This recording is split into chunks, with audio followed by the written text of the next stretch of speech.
The sheriff has come out this week again saying we need to do something to speed up the judicial process, that he's got inmates in his jail that have been there 5 years and longer, and that we can't blame COVID for all the delays. What is the problem with the delays? Why are some of these inmates sitting in jail for so long? Okay, first, it started as a way to deflect from the responsibility of an employer to protect an employee from a known danger. That's the first case. Number two, that list that you posted is not totally accurate. There are about 5 or 6 people who have already been adjudicated. There are others set for trial. So, you got to be careful with the information that's being given by somebody because it's not all totally true. We are prepared to go to trial every time that we have the opportunity with a jury term. We have multiple cases ready to go to trial every time we've had the opportunity. Aaron, we've lost 220 days since COVID of jury trial time. If we don't have those dockets to go forward with, we cannot adjudicate those cases. And it's not only that we try cases, we also plead cases, which reduce the pressure on the jail. This is not the first time that the jail's been backed up. It's been backed up before in the history of jail. The only difference is people don't use it for a political ploy. They sit down and talk about the issues and reduce the pressure on the jail. So we are ready to go to trial. Whenever the judges tell us we can have a trial, we are prepared to go to trial. Let me ask you this, because the cases that the sheriff has mentioned, some of them go back before COVID. And when you say we've lost the 200 trial dates, we didn't before COVID. And then you look at the case in Minnesota where the police officers accused of killing George Floyd, they go to trial in a year. How can they do it there like that and we can't? Because they skip all the other trials and they just prioritize that trial. That doesn't mean that the other cases, they got all these other cases sitting there.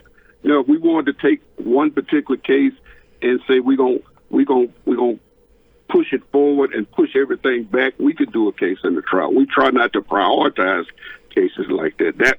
They didn't have any choice but to move that forward. Judge, you said that this has been a problem going back for years and years. I don't know, maybe back to D.A. Scott, maybe before that. If that's the case, what is the major problem that was the problem then that even in your administration you've been the problem you've been unable to solve? If crime increases and you put more people in the system, the criminal justice system, the Constitution of the United States was not built for speed. We can only do so many cases at a time. We lost 42 jury terms in the last few years. That's 42 opportunities for us to go in there and try cases. I was on the bench in the early 90s. The jail got backed up because there was too many people in because of increase of crime. They actually built a brand new jail because the previous jail was overflowed. So we're in a precarious time. It's New Orleans, it's Baton Rouge, it's Jefferson Parish, it's Jackson, Mississippi, it's Memphis. The system is backed up everywhere. Do we need more? Do we need more judges? Look, we have the judges that they've given us, but we may have to reassess how they do what they do.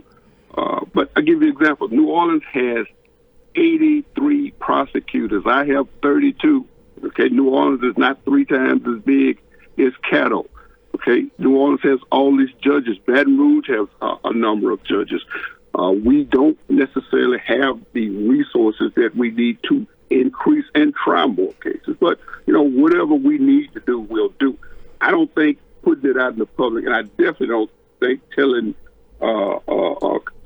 saying that the criminals in the street are committing crimes because they know that the jail's backed up. That's absolutely not true. You just said a minute ago the system was not built for speed, but you have a right to a speedy trial. How can we have both? When the Constitution was created, they didn't have the circumstances that we have today. So if you have 10,000 cases and you have 1,000 people in jail, You only have 300 and some days in a year. You could not even try every case every day. Murder trials take sometimes a week or more to try. Those serious cases take a lot of time. And then you have the motion to suppress it, the motions to change venue, the motions to quash, and all those motions that we have to deal with in court on a daily basis. Those delay the system, and they delay the opportunity for us to try cases. We have called cases up for trial where we couldn't get the defendant in because he was in quarantine. So it's a lot of different things that affect the system, and I think it's disingenuous for an elected official to attack the judges, the jurors, the DAs, the clerks, and everybody who's in there every day struggling, trying to make this thing work. You're referring to the sheriff here? I'm referring to the person who put this out. I'm referring to the person who gave you this list of prisoners, which I just told you is not totally accurate as to their current status. That's all I'm saying. Okay, Judge, when you look at the list or the list that you said was flawed, but let's look at that for a second. When you see in some of the prisoners the number of court appearances they've made during their time at CCI, and I think one of them was as many as 112, somewhere in the 60s, the 70s, the 80s. What goes on at those 112 court appearances? And from a DA's point of view, is that part of the problem? Yes, I agree, and the priority in our office has been to reduce the number of hearings that we have. But I'll give you an example. We have one defendant who's on his seventh lawyer. We were announced ready for trial in that case several times. Then the judge recused himself, and it went to another section. And so then the case started over. We have that problem. But I'll still say on several of the cases where it says that the defendant hasn't been adjudicated, they have been adjudicated. I'll give you the case of Vladimir Vasenko. He's a person that it says has been in jail since 2015, but that's not totally true because there was a period of time where he was committed, I believe, to either Jackson or Feliciana because of sanity problems, and then he came back, and you still have to address the sanity problem.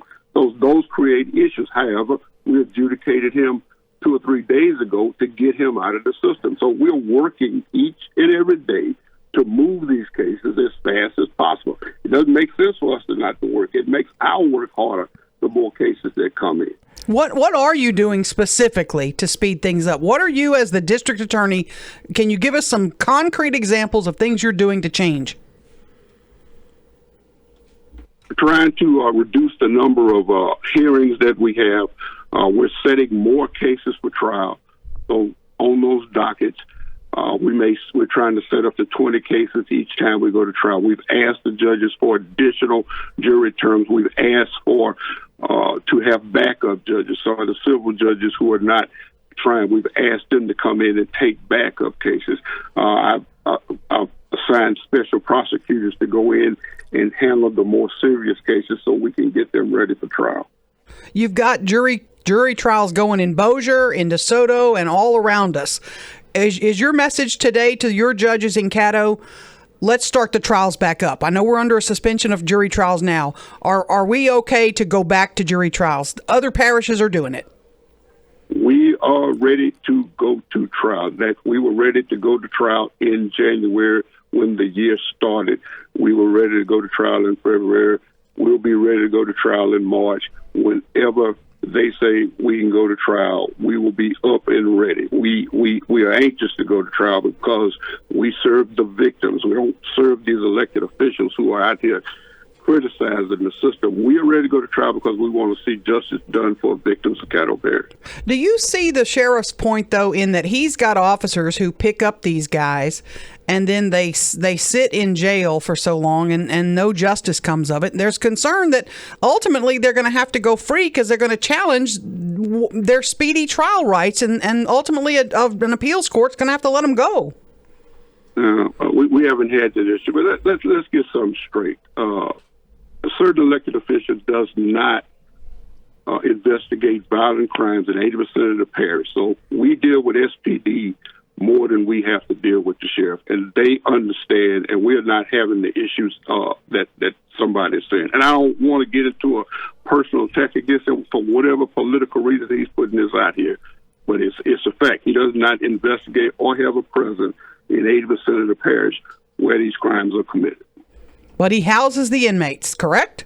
Correct, and I don't have a problem with that. That's his job, and we will work with them in whatever way we can to release pressure on the system. We've done it.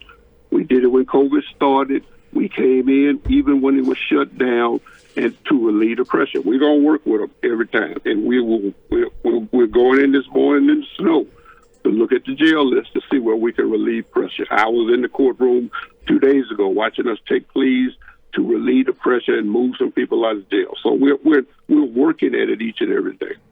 Judge James Stewart, Caddo District Attorney. Thank you, sir. Thank you.